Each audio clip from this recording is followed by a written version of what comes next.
Welcome to the dvm365. Give us 5 minutes or less, and we'll update you with the veterinary news, medicine, and business information you need to know right now. I'm veterinary economics editor Kristi Reimer, reporting from Las Vegas, Nevada, home of the 2011 Western Veterinary Conference. In this edition of The Five, we'll get estimated attendance numbers from the show. We'll hear from a veterinary technician on a successful practice-wide approach to dentistry, and we'll hear from a practice administrator on how you can use technology in practice to wow clients. First up, here's DVM News Magazine editor Dan Verdon with the news.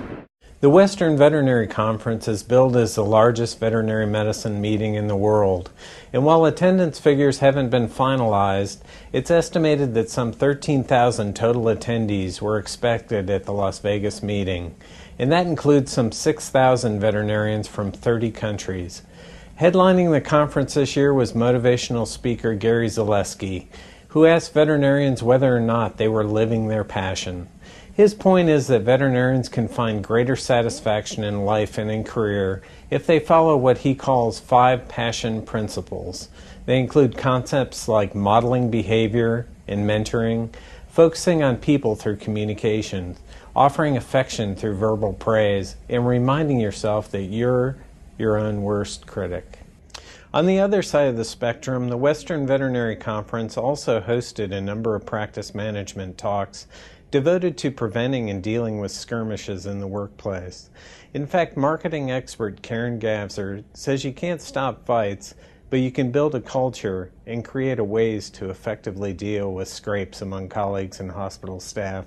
Some of her tips include, if you're angry, think about the source of it and look at it from multiple points of view. Gather more information before confronting a colleague. Set a goal to resolve the conflict and then agree on an action plan.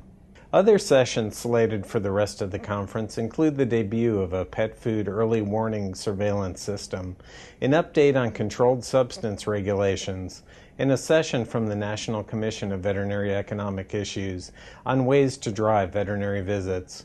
For more coverage, be sure to go to dvm360.com. I'm Dan Verdon reporting from Las Vegas. February is National Pet Dental Health Month.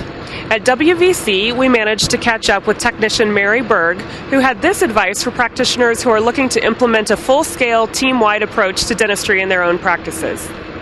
Within practices, the owner needs to hear more than once that the animal needs a dental treatment. Many times they hear it from maybe the doctor and they've said it in passing, and we all know what it's like in a doctor's office. You tend to only hear a certain percentage of things. But if the receptionist brings it up or the kennel staff brings it up, the assistant that's helping the doctor says something post-exam, that when do you want to schedule that dental treatment, as long as the entire practice is on board with how important dental procedures are, I think you're going to increase your dental revenue incredibly. Now we take you to Paul Camilo, practice administrator with All Pets Dental in Florida, who had this to say about using technology to create the wow factor in your practice with clients. Perfect example is using technology, leveraging technology in your practice that maybe they haven't seen before that's going to help the communication process. There's a thing we use in our office called iFi, and this is where we take a picture of the mouth and within 2 seconds it pops up on the computer screen. Well, there's no wires connected or anything. So although we're just showing them a picture and I could easily take a picture, move a disk, plug it in the computer, the fact that I'm using something they never saw before creates the wow factor. And if they are wowed by that, then instinctively they're going to think that what we do in the back is also involves the wow factor. And it's easier to gain compliance that way. That's all from Vegas. If you enjoyed this program or have suggestions for future shows, send us an email at dvm360@advancedstar.com. And be sure to check out dvm360.com every day. It's going from bad to worse.